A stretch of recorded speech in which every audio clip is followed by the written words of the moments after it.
सभी का ET now स्वदेश पर। मैं हूं आपके साथ पूजा त्रिपाठी और आप देख रहे हैं कल की तैयारी। और मार्केट की इस खास पेशकश में जो दर्शक अभी अभी हमारे साथ जुड़े हैं उन्हें बता दें कि इस शो में हम देते हैं आज के बाजार की पूरी जानकारी, साथ ही साथ कल के बाजार की तैयारी भी आपके लिए करवाएंगे। और मार्केट के दिग्गज एक्सपर्ट होंगे हमारे साथ जो कि आपको आपके शेयरों पर राय भी देंगे और कल के लिए क्या रणनीति होनी चाहिए इस पर भी आगे हम चर्चा करेंगे। तो चलिए शो की शुरुआत करते हैं। सबसे पहले आपको बता देते हैं कि इस शो में क्या कुछ खास है। सबसे पहले कल के लिए दमदार ट्रेडिंग आइडियाज आपके सामने रखेंगे। बाजार में गिरावट क्यों हो रही है, उसके पीछे की वजह क्या है और ऐसे गिरते माहौल में क्या करना चाहिए, ये भी हम आपके सामने रखेंगे। और इन्फोसिस और एचसीएल टेक दोनों ही कंपनियों के नतीजे अब आ चुके हैं, नंबर्स कैसे रहे और उसमें क्या रणनीति अपनानी चाहिए इस पर भी हम आगे चर्चा करेंगे। चलिए अब गेस्ट को भी शामिल कर लेते हैं। हमारे साथ इस वक्त एंजल वन से देवांग शाह जुड़ चुके हैं और शेयर इंडिया से रवि सिंह हमारे साथ मौजूद है आपकी मदद करने के लिए, आपका सवालों का जवाब भी देने के लिए। और अगर आपको कुछ सवाल है तो आपको तरीका बता देते हैं, आप हमें व्हाट्सएप के जरिए अपने सवाल भेज सकते हैं। फोन लाइन नंबर लगातार आपकी स्क्रीन पर फ्लैश होता रहेगा। चलिए अब आगे बढ़ते हैं और सबसे पहले फोकस करते हैं नतीजों पर। बाजार बंद होने के बाद दो अहम कंपनियों के नतीजे आए, एचसीएल टेक और इन्फोसिस। कुछ ही देर पहले एचसीएल टेक ने भी अपने नंबर घोषित किए हैं। नंबर्स कैसे रहे, क्या कुछ पॉजिटिव था, नेगेटिव था, ये समझ लेते हैं। और आशीषा हमारे साथ जुड़ चुकी हैं पूरी जानकारी लेकर। आशीषा बताइए एचसीएल टेक के नंबर्स कैसे रहे। एक्सपेक्टेशन से कंपेयर करें तो एचसीएल टेक के नंबर्स काफ़ी अच्छे आए हैं। रेवेन्यूज़ में अराउंड 8.2% का ग्रोथ देखने को मिला क्वार्टर ऑन क्वार्टर बेसिस पर। एबिटा मार्जिन्स में भी एक्सपेंशन देखने को मिला। कंपनी ने 19.6% पर अपने मार्जिन्स रिपोर्ट किए हैं इस क्वार्टर में वर्सेस 17.9% जो कंपनी ने लास्ट क्वार्टर में रिपोर्ट किए थे। लेकिन इंपॉर्टेंट बात यह है कि कंपनी ने अपनी FY22 की गाइडेंस की रेंज नैरो कर दी है। रेवेन्यू गाइडेंस की बात करें तो कंपनी ने पहले 13.5 से 14.5% की कॉन्स्टेंट करेंसी रेवेन्यू ग्रोथ की गाइडेंस दी थी FY23 के लिए, और अब कंपनी ने वो कम कर 13.5 से 14% की रेंज कर दी है। इसके साथ ही साथ मार्जिन गाइडेंस भी कंपनी ने कम कर दिया है। 18 से 18.5% का FY23 के लिए अब कंपनी ने मार्जिन गाइडेंस दिया है। सो क्वार्टर 3 के नंबर सभी पैरामीटर्स पर अच्छे थे, लेकिन उसके बावजूद कंपनी ने FY23 की गाइडेंस कम कर दी है। इसका जाहिर तौर से इम्प्लीकेशन ये होता है कि क्वार्टर 4 में शायद थोड़ा सा स्लो डाउन देखने को मिल सकता है। डील विंस की बात करें तो ईयर ऑन ईयर बेसिस पर 10% का अपटिक देखने को मिला। एट्रिशन सभी आईटी कंपनीज के लिए अब कम होता हुआ नजर आ रहा है। और एचसीएल टेक में भी एट्रिशन अराउंड 21.7% पे आया है इस क्वार्टर में वर्सेस 23.8% जो कंपनी ने प्रीवियस क्वार्टर में रिपोर्ट किया था। सो ऑल इन ऑल नतीजे क्वार्टर 3 के काफ़ी अच्छे रहे हैं। कंपनी ने गाइडेंस रेंज अपनी बोथ मार्जिन फ्रंट पर और कॉन्स्टेंट करेंसी रेवेन्यू टर्म्स में नैरो कर दी है अपनी बैंड, लेकिन ऑल इन ऑल नतीजे अच्छे रहे और गाइडेंस पर स्ट्रीट की अच्छी खासी नज़र रहेगी। बिल्कुल, तो गाइडेंस पर नजर रहेगी जिसकी रेंज में कमी की है कंपनी ने, लेकिन ओवरऑल नंबर्स अगर देखेंगे तो अनुमान से बेहतर नजर आ रहे हैं हर फ्रंट पर। बहुत बहुत शुक्रिया आशीष आपका ये सारी जानकारी देने के लिए। तो ये थे एचसीएल टेक के नंबर्स और अब आगे बढ़ते हैं। और इन्फोसिस ने भी अपने नतीजे घोषित किए बाजार बंद होने के बाद। तो इन्फोसिस के नतीजे कैसे रहे इस पर ज़्यादा जानकारी के लिए चलते हैं शरद के पास। शरद बताइए। जी हाँ, तीसरे तिमाही के नतीजे आए हैं और इन्फोसिस फोकस में रहने वाला है जो देश का दूसरा सबसे बड़ा आईटी कंपनी है। तीसरे तिमाही के नतीजे ओवरऑल देखा जाए तो शानदार नतीजे आए हैं, स्ट्रॉन्ग सेट ऑफ नंबर्स देखने मिला है। और अगर आप रेवेन्यू ले लीजिए, पैट ले लीजिए तो अनुमान से बेहतर आए हैं, एनालिस्ट एस्टिमेट से बेटर आए हैं आंकड़े। लेकिन मार्जिन्स की बात करें तो एक हल्की मिस आई है। अब थोड़े नंबर्स के बारे में भी बात कर लेते हैं। तो डॉलर रेवेन्यू में जो है लगभग 2.2% का ग्रोथ देखने मिला, लेकिन जो इंपॉर्टेंट मेट्रिक ट्रैक करने के लिए होती है कॉन्स्टेंट करेंसी ग्रोथ, वहाँ पे जो है लगभग 2.4% का ग्रोथ आया और अनुमान ऑलमोस्ट 1.2% था। अब बात करते हैं मार्जिन्स की तो लगभग सपाट आया है 21.5%। हालांकि उम्मीद थी कि वो 21.9% रहने वाली है। पैट में भी जो है अच्छी जो है सुधार देखने मिली, लगभग 9% का ग्रोथ देखने मिला। लेकिन इंपॉर्टेंट बात ये भी है कि जो वित्त साल 2023 का गाइडेंस है उसको बढ़ा दिया गया है। अब उस रेंज को 16% से 16.5% कर दिया गया है। पहले ये रेंज 15 से 16% थी, लेकिन जो तो FY23 की जो ऑपरेटिंग मार्जिन गाइडेंस है वो अनचेंज रही है, वो अभी जो है 21 से लेके 22% तक में घूम रही है। और इम्पॉर्टेंट बात ये भी है कि जो एट्रिशन लेवल्स है वो कम हो गया है, और ट्रेलिंग बेसिस पे देखा तो 3% कम हुई है एट्रिशन, अब 24% हो चुका है।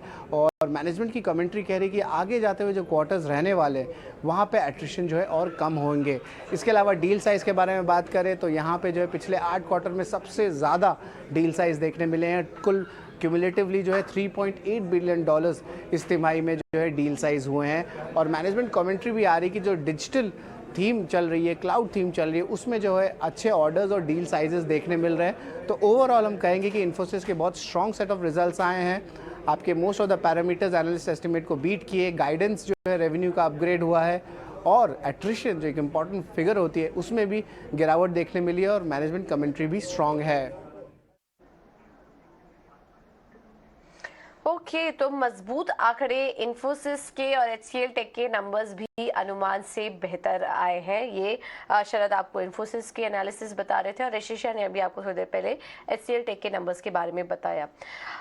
तो चलिए, ये तो हुई आंकड़ों की बात, इस पर हम आगे और चर्चा भी करेंगे। लेकिन एक बार बाजार पर नजर डालें तो आज हमने देखा कि लगातार तीसरे कारोबारी दिन बाजार आज वापस लाल निशान में बंद हुआ, और 17,900 के लेवल को टेस्ट करने की कोशिश की, लेकिन उसके नीचे ही आज हमने क्लोजिंग भी देखी। और आज वीकली एक्सपायरी थी, दिन भर उतार चढ़ाव का माहौल बना हुआ था बाजार में, एक्सपायरी का भी दबाव आज दिखा। सेंसेक्स की बात करें तो वहां पर 147 अंकों से ज्यादा की गिरावट देखने को मिली, और 60,000 के नीचे की क्लोजिंग हुई। और बैंक निफ्टी में भी कल जैसी तेजी आज नहीं दिखाई दी, और वहां पर भी करीब 150 अंकों से ज्यादा की गिरावट देखने को मिली है। हालांकि निफ्टी IT में हमने देखा कि लगातार दूसरे दिन बढ़त के साथ कारोबार हो रहा था। वहीं दूसरी तरफ फार्मा, IT, फार्मा और एनर्जी पैक जो थे वो आज बाजार पर दबाव बनाने का काम कर रहे थे। तो ये था मार्केट का एक्शन, हमने आपको बताया। लेकिन चलिए अब एक्सपर्ट्स को भी शामिल कर लेते हैं, और एंजल वन से देवांग शाह इस वक्त हमारे साथ मौजूद है, और शेयर इंडिया से रवि सिंह भी जुड़ चुके हैं। आप दोनों का ही बहुत बहुत स्वागत है शो पर। सबसे पहले तो मार्केट पर एक टेक्निकल चेक ले लेते हैं। देवांग, आज की एक्सपायरी कैसी देखी आपने, क्या एनालिसिस रहा, और अब कल के लिए कैसी तैयारी करनी चाहिए मार्केट में?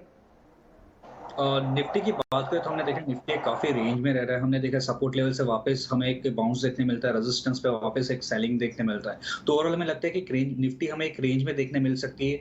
18,150, 18,200 निफ्टी फ्यूचर, ये जो लेवल है एक इंपॉर्टेंट रेजिस्टेंस जोन है निफ्टी के लिए। जहां तक सपोर्ट लेवल की बात करें 17,800 एक इमीडिएट इंपॉर्टेंट सपोर्ट जोन है निफ्टी फ्यूचर के लिए।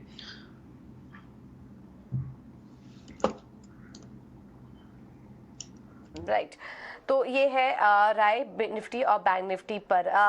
चलिए अब नतीजों पर भी बात करें। रवि, अब बिग 4 में से 3 बड़ी दिग्गज कंपनियों के नतीजे तो आ ही चुके हैं। TCS ने भी नतीजे घोषित कर दिए हैं, इन्फोसिस और HCL टेक के भी नंबर्स आ चुके हैं, और अब कल विप्रो का भी इंतजार रहेगा।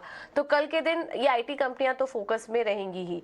अभी तक जो नंबर्स आए हैं, आपने कैसे इसको रीड किया, क्या कुछ अच्छा लगा? क्योंकि हमने देखा कि TCS के भी नतीजे खराब नहीं थे, बट कुछ नेगेटिव पॉइंट पर बाजार रिएक्ट किया है।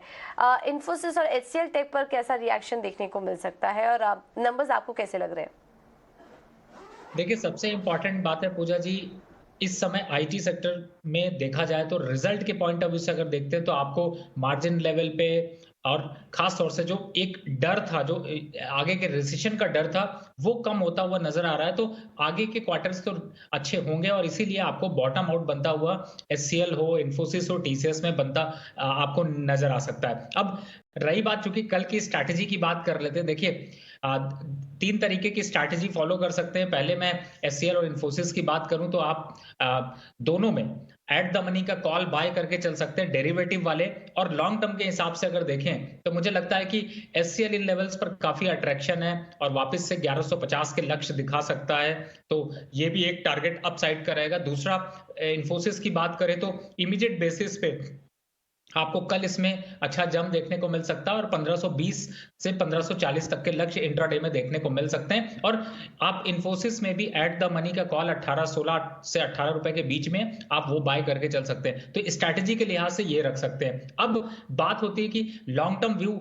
देखिए, लॉन्ग टर्म में अगर आपके पास आईटी का सेक्टर या आईटी का पोर्टफोलियो कम है तो उसका वेटेज बढ़ा लीजिए, क्योंकि आगे आने वाले 6-8 महीने में अभी और सेक्टर का दबाव आ सकता है, मार्केट में भी दबाव आ सकता है, यानी कि निफ्टी में भी थोड़ा दबाव बढ़ सकता है, लेकिन आईटी सेक्टर अपनी परफॉर्मेंस के बेसिस पे यहां से काफी बुलिश रहेंगे और मैं सोचता हूं कि अंडरटोन 7 से 8% के रिटर्न आपको 1.5 से 2 महीने के अंदर ही देखने को मिल सकते हैं, तो आईटी पे भरोसा बढ़ाया जा सकता है।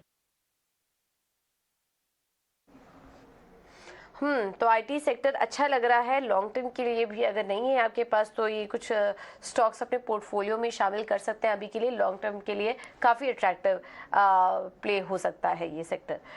चलिए अब आगे बढ़ते हैं, सवाल जवाब का सिलसिला भी शुरू करते हैं। सवाल पूछने का तरीका लगातार आपकी स्क्रीन पर फ्लैश होता रहेगा। आप हमें व्हाट्सएप करके अपने सवाल भेज सकते हैं। कोशिश हमारी होगी ज़्यादा से ज़्यादा सवालों को शामिल करने की।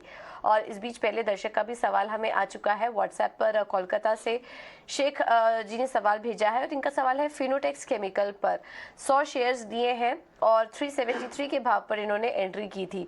इनके लेवल से स्टॉक काफ़ी नीचे आ चुका है, क्योंकि काफ़ी ऊपरी स्तरों पर यहाँ पर इन्होंने एंट्री लेने की कोशिश की। उसके बाद लगातार हम देख रहे हैं स्टॉक अंडर परफॉर्म ही कर रहा है और पिछले एक महीने में अगर देखेंगे तो 16-17% की गिरावट स्टॉक में देखने को मिल चुकी है। देवांग क्या सजेस्ट करेंगे? फिनोटेक्स केमिकल क्या और गिरावट देख रहे हैं आप चार्ट्स पर? फिनोटेक्स केमिकल्स की बात करें तो हम मीडियम टर्म चार्ट देख रहे हैं, एक lower top lower term chart structure में ट्रेड कर रहा है, ट्रेंड नेगेटिव है। ऑल्सो यहाँ पे वॉल्यूम भी एक कंसर्न है, वॉल्यूम भी लो है, तो हमें लगता है कि और भी इस पे करेक्शन देखने मिल सकता है। 230 टू 230 तक के जोन है, वो सपोर्ट है स्टॉक के लिए। रेजिस्टेंस की जहां तक बात करें 252 का नाम एक इंपॉर्टेंट रेजिस्टेंस फेस कर रहा है फिनोटेक्स केमिकल। ठीक है, तो ये रहा फिनोटेक्स केमिकल पर आपके लिए। उड़ीसा से वेदवास जी का सवाल आया है इंडियन ओवरसीज बैंक पर। इस कंपनी के 508 शेयर्स इन्होंने 32 के भाव पर एंट्री की है। ज़्यादा पुरानी खरीद नहीं लग रही है। हाल फिलहाल में जब हमने देखा कि जब सरकारी बैंकों में छोटे मझोले बैंकों में जब तेज़ी आ रही थी, इसी बीच इन्होंने भी एंट्री लेने की कोशिश की, लेकिन उस लेवल से स्टॉक में एक गिरावट ही देखने को मिल रही है। स्टॉक इस वक्त अब 30 रुपए के आसपास आ चुका है। शेयरों की संख्या भी काफ़ी ज़्यादा है, करीब करीब 1300 रुपए का नुकसान इनको स्टॉक में हो रहा है। क्या आप सजेस्ट करेंगे रवि? इंडियन ओवरसीज बैंक में तेज़ी तो आ चुकी है, लेकिन अब जो गिरावट दिख रही है उससे काफ़ी सारे ट्रेडर्स परेशान हैं। आईओबी में बने रहने की सलाह देंगे आप? देखिए पूजा जी, मैं कहूंगा कि सही टाइम पे स्टॉक में एंट्री करिए और सही टाइम पे थोड़ा ईटी स्वदेश को ज्यादा देखिए और सही टाइम पे रिएक्शन दीजिए। आप पूरा यहाँ पे मार्केट मूव कर चुका तब आप एंट्री कर रहे हैं, इसलिए आपके पोर्टफोलियो में अभी यहाँ पे लॉस दिखा रहा है। हालांकि यहाँ पर अभी थोड़ा सा करेक्शन और आएगा, 28 रुपए तक का एक बार को लेवल देखने को मिल सकता है। अगर आपका बजट अलाउ करता है, आप रिस्क अलाउ करता है, तो आप 28 रुपए के आसपास आता है तो थोड़ा सा एवरेज और करने की कोशिश करिए। वापस से 33-35 तक के लेवल देखने को मिलेंगे, लेकिन थोड़ा सा मोमेंट्री आपको रहना पड़ेगा। आप लेके इसको भूल नहीं सकते। ये स्टॉक ऐसा नहीं है, न्यूज स्पेसिफिक यहाँ पर मूवमेंट ज्यादा होता है और इस तरीके की स्ट्रैटेजी अपना के निकलने की कोशिश करिए। इसीलिए कहता हूं कि सही टाइम पे सही तरीके से इन्वेस्टमेंट करिए जिससे फायदा मिल सके। बिल्कुल, तो सही समय पर एंट्री लिया होता तो शायद आप मुनाफे में होते इस वक्त, लेकिन बहुत ऊपरी लेवल पर ले लिया। एवरेज करने की कोशिश करिए, आपका नुकसान थोड़ा कम हो जाएगा और बीच बीच में रिव्यू ज़रूर करते रहिए इस तरह के शेयरों पर। अगला सवाल हमें आया है मुंबई से फैनिल शाह जी ने भेजा और इनका सवाल है एनएलसी इंडिया पर। इसके 100 शेयर्स इन्होंने लिए हुए हैं, 91 के भाव पर खरीदा था और यहाँ पर भी इनको नुकसान ही हो रहा है। वैसे नुकसान बहुत हल्का है और इनकी खरीदारी के पास ही स्टॉक कारोबार कर रहा है। आज हमने आखिरी कुछ मिनटों में देखा था एनएलसी इंडिया में एक अच्छी स्पाइक भी आया था, लेकिन पिछले काफ़ी समय से एक महीने का अगर ट्रेंड देखें तो स्टॉक में एक डाउन ट्रेंड ही है, बट इनका एंट्री लेवल भी ठीक ठाक ही है। देवांग क्या सजेस्ट करेंगे एनएलसी इंडिया में? ये एक साल का समय और दे सकते हैं स्टॉक को, आपका क्या व्यू बन रहा है? एनएलसी इंडिया की बात करें तो हम मीडियम टर्म चार्ट पे देख रहे हैं तो एक height of high bottom chart structure में ट्रेड कर डेफिनेटली हमने करेक्शन देखा है बट एक इमीडिएट सपोर्ट जोन के पास है तो यहाँ पे बने रहने की सलाह रहेगी। यहाँ एक स्टॉप लॉस रखिए 78 का, ये स्टॉप लॉस से बने रहे। अपसाइड जो लेवल देखते मिल सकते हैं वो है 87 88 तक के जोन है, वहां तक आते हुए देख सकते हैं स्टॉक।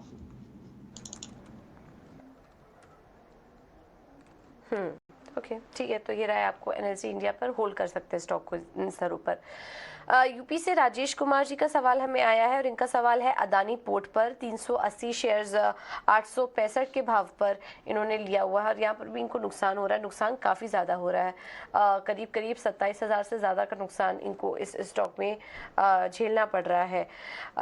और पिछले कुछ समय से देखें तो स्टॉक में गिरावट भी काफ़ी आई, एक महीने में ही स्टॉक 11-12% गिर भी चुका है अदानी पोर्ट का शेयर। क्या व्यू बन रहा है आपका रवि? ये जानना चाह रहे हैं कि बने रहे या फिर थोड़ा और नुकसान इनको होगा इस स्टॉक में? अदानी पोर्ट्स कैसी लग रही है आपको ये कंपनी? देखिए कंपनी अच्छी है ओवरऑल। अगर नंबर्स की बात करें तो नंबर में नॉकआउट में यहाँ पर सारे स्टैटिस्टिक्स मैच कर रहे हैं, लेकिन वोलेटिलिटी का इम्पैक्ट यहाँ पर है। मार्केट थोड़ी सी अग्रेसिव तरीके से यहाँ पर प्रॉफिट बुकिंग दिखा रही है, तो आप एक रिस्क जरूर यहाँ पर डिफाइन कर लीजिए, यानी स्टॉप लॉस एक रख लीजिए और स्टॉप लॉस आपका बनता है 770 रुपए का। अगर इसके नीचे ये जाता है तो थोड़ा सा बड़ा करेक्शन दिखेगा, यानी 700 रुपए के आसपास तक के लेवल दिख सकते हैं। तो अभी आप फिलहाल पोजीशन को होल्ड करके रखिए और वैसे स्टॉक अच्छा है, फंडामेंटल अच्छे हैं, चार्ट्स पे थोड़ा सा करेक्शन जरूर दिखाई दे रहा है, लेकिन मुझे लगता है कि आपको 790 का जो लेवल चल रहा है ये एक बार 850 860 तक के लेवल दिखा सकता है, तो एग्जिट होना मत भूलिएगा और स्टॉप लॉस जरूर मेंटेन करिए। ठीक है, तो स्टॉप लॉस मेंटेन करके चलिए और होल्ड करने की राय फिलहाल तो इन स्तरों पर दी जा रही है। ये राय अदानी पोर्ट्स पर। चलिए अब आगे बढ़ते हैं। कोलकाता से उमेश जी का सवाल आया है और इनका सवाल है ईज माई ट्रिप पर। इसके 100 शेयर्स इन्होंने 94 के भाव पर लिया हुआ है और इस वक्त ये स्टॉकिंग की खरीदारी के पास ही कारोबार कर रहा है। उन्होंने इतना व्यू तो शेयर नहीं किया कितना समय दे सकते हैं, बट देवांग क्या व्यू बन रहा है आपका? स्टॉकिंग की खरीदारी से थोड़ा नीचे है, 52 के आसपास कारोबार कर रहा है, क्या और नीचे जाने की संभावना है ईज माई ट्रिप में?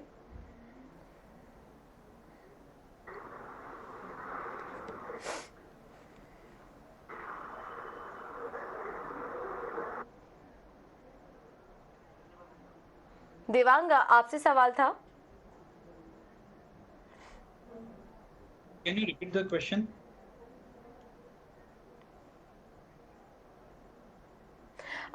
ईज माई ट्रिप पर सवाल आया है एक दर्शक का और उन्होंने 54 रुपए पर एंट्री की हुई है। फिलहाल नुकसान हो रहा है इनको, लेकिन काफ़ी हल्का नुकसान है। 52 के आसपास इस वक्त कारोबार कर रहा है। आप इन्हें क्या सुझाएंगे? स्टॉक में और गिरावट बढ़ सकती है? कुछ स्टॉप लॉस आप इनको सुझाएंगे ईज माई ट्रिप में? इसमें ट्रिप की बात करें तो ओवरऑल हम चार्ट स्ट्रक्चर देखे स्टॉक का, हमने एक रिसेंटली गिरावट देखी है, स्टॉक ने अपना इंपॉर्टेंट सपोर्ट जोन भी ब्रेक किया है, तो फर्दर इसमें करेक्शन हमें दिख रहा है। अगर ये स्टॉक 51 के ब्रेक करता है तो एग्जिट करने की सलाह रहेगी स्टॉक के इसमें से।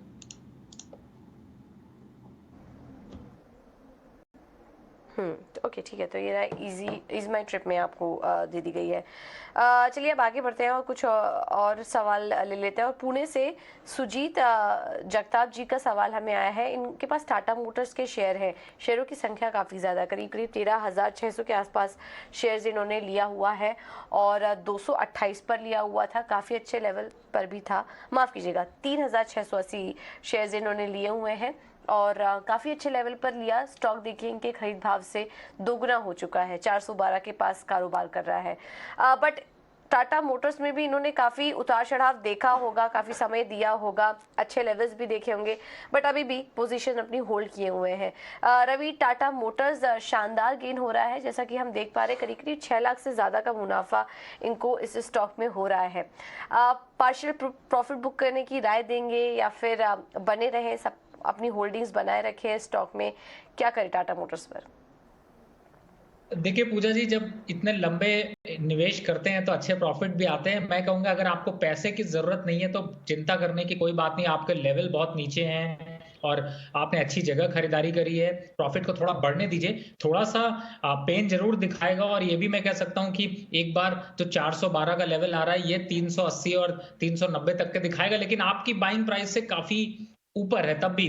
तो मुझे लगता है कि आप अगर रिस्क लेना चाहते हैं, थोड़ा सा रिवॉर्ड और बढ़ सकता है, वापस से 460 के लेवल दिखा सकता है, तो मुझे लगता है लॉन्ग टर्म पे आपको अभी निकलना नहीं चाहिए, स्टॉक को चलने दीजिए। स्टॉप लॉस अगर डालना है तो आप 380 का क्लोजिंग स्टॉप लॉस डालिए, उसके नीचे जाता है तो बिल्कुल मुनाफा बुक करिए, नहीं तो बढ़ने दीजिए। और जो अभी 6,75,000 का प्रॉफिट आ रहा है, ये 8 लाख तक पहुंच जाएगा। बिल्कुल। तो बने रहिए, कोई चिंता वाली बात नहीं है। अगर पैसों की ज़रूरत ना हो तो रहने दीजिए स्टॉक को, और आपके बाइंग प्राइस से तो काफ़ी ऊपर है ये शेयर। कोई चिंता वाली बात नहीं है। आप बीच बीच में रिव्यू ज़रूर करते रहिए, ये करना मत भूलिए टाटा मोटर्स में। अगला सवाल हमें श्री रेणुका शुगर्स पर आया है, वेस्ट बंगाल से तापस चंद्रा जी ने भेजा है, और 250 रुपये जो है वो इनका एवरेज भाव है। 57 के भाव पर इन्होंने लिया हुआ था। 250 शेयर्स एवरेज कर करके इन्होंने 250 शेयर्स एक्यूमुलेट किए हैं, और जो खरीद भाव थी इनकी वो 57 पे थी, तो 57 का एवरेज प्राइस होगा। अभी फिलहाल इनको नुकसान हो रहा है, ज़्यादा नहीं, बट इनकी खरीद के पास ही स्टॉक इस वक्त कारोबार भी कर रहा है। क्या करें देवांग, श्री रेणुका में क्या गिरावट आप और देख रहे हैं इस दौरों से? श्री रेणुका से 5440 के पास इस वक्त कारोबार कर रहा है, और टूट सकता है और एक्यूमुलेट करना चाहिए, या फिर एग्जिट करने की राय देंगे? श्री रेणुका शुगर की बात करें तो जो स्टॉक से एक इंपॉर्टेंट मूविंग एवरेज के रेजिस्टेंस कर रहा है, स्टॉक में फर्दर करेक्शन देखने मिल सकता है, तो यहाँ पे एग्जिट करने की सलाह रहेगी श्री रेणुका शुगर से।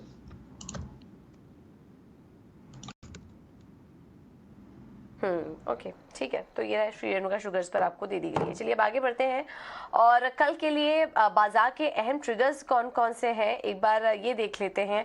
और ग्लोबल अगर इवेंट्स की बात करें तो कल हम देखेंगे आज यूएस में सीपीआई के आंकड़े आने वाले हैं, तो उस पर हमारी नज़र रहेगी, उस पर एक रिएक्शन देखने को मिल सकता है कल के बाजार में। लेकिन कल आने वाले इवेंट में इंडिया ट्रेड के आंकड़े आएंगे, इसके अलावा यूएस में दिसंबर महीने का बजट स्टेटमेंट आएगा, यूके में जीडीपी के आंकड़े आएंगे, और यूके के इंडस्ट्रियल प्रोडक्शन के भी आंकड़े कल आएंगे, और इसके अलावा चीन के ट्रेड बैलेंस के आंकड़े भी आएंगे, और इन तमाम ग्लोबल इवेंट्स पर हमारी नज़र रहेगी। इसके अलावा कुछ घरेलू नंबर्स पर बात करें तो विप्रो के तिमाही नतीजे कल जारी होंगे, और कुछ और नतीजों में जस्ट डायल और एल&टी फाइनेंस होल्डिंग जैसे कंपनियों के भी नंबर्स कल आने वाले हैं, तो इस पर भी नज़र रखिए। कॉर्पोरेट एक्शन पर अगर फोकस करें तो हेरिटेज फूड्स कल बोर्ड की बैठक होगी कंपनी की, जिसमें कि राइट्स इशू को लेकर कुछ चर्चा हो सकती है। टीसीएस अगर डिविडेंड में पार्टिसिपेट करना है आपको तो कल खरीदारी करने का आखिरी मौका है। आरती सर्फेक्टेंट्स पर भी अगर आपको यहाँ पर राइट्स इशू में पार्टिसिपेट करना है तो शेयर खरीदने का आखिरी मौका है। ये कुछ कॉर्पोरेट एक्शन है जिस पर आपको नज़र रखनी है। चलिए, ये तो थे कल के इम्पॉर्टेंट और अहम इवेंट्स, लेकिन अब आगे बढ़ते हैं और रुक करते हैं हमारे खास सेगमेंट का वीआईपी शेयर।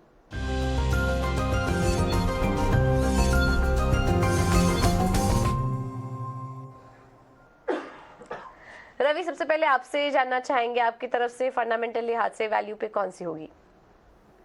देखिए, चूंकि आप कल की तैयारी करवाते हैं इसलिए फंडामेंटल भी हम कोशिश करते हैं कि एक दिन के ट्रेड के हिसाब से आपको दे सकें। और चूंकि एचसीएल के यहाँ पर रिजल्ट आए हैं तो मुझे लगता है बाइंग का मोमेंटम है और बाय करना चाहिए। टारगेट होगा 1150 रुपए का, स्टॉप लॉस रख सकते हैं 1030 का।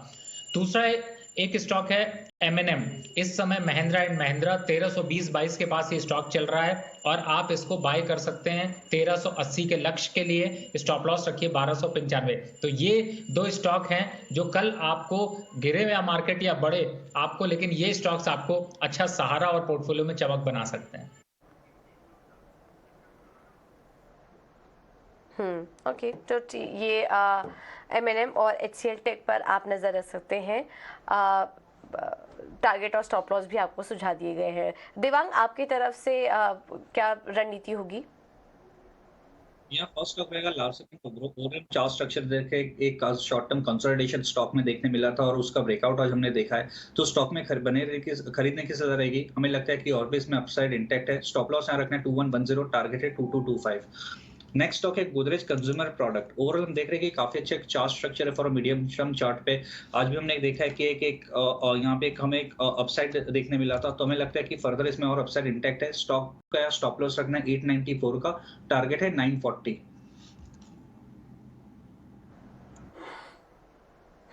ठीक है, तो ये दो स्टॉक्स देवांग की तरफ से। चलिए फिलहाल इस बुलेटिन में इतना ही। रवि, दिवांग, आप दोनों का ही बहुत बहुत शुक्रिया समय देने के लिए, तमाम स्टॉक्स पर अपनी रणनीति सुझाने के लिए। तो फिलहाल इस शो में इतना ही, लेकिन आप बने रहिए, खबरों का सिलसिला आगे भी जारी रहेगा। नमस्कार।